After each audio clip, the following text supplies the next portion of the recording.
Breckenridge Vanilla Porter. Vanilla Porter is one of those great beers that originally was developed at our brew pub up in Breckenridge. And I want to say maybe 15 years ago or so. Again, time flies. The timeline is a little bit sketchy, but I remember cruising around as our Colorado sales rep, and people would tell me, "You guys got to package that Vanilla Porter."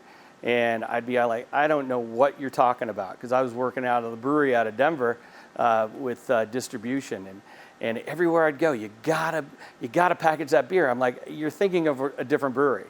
And finally, one time I happened to cruise through the town of Breck and stopped at our brew pub, and sure enough, Vanilla Porter was on tap.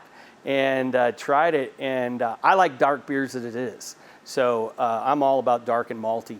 And so, of course, I enjoyed that beer, and it took a while. Todd and I joke, Todd, our brewmaster, we joke about it. At the beginning, he didn't like that beer, quite frankly. I think he even might have said, "Over my dead body, we'll be making that beer," because he's always been very much a traditionalist, where he's always said he wants beer to taste like beer.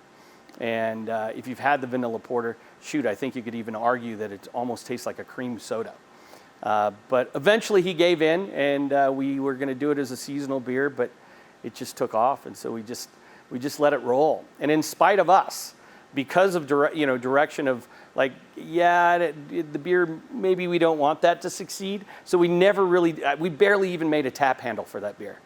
But in spite of us, that beer became our #1 selling beer. So I think that is the reason for the story. Is the argument is that beer became #1 on its own, meaning pretty good beer.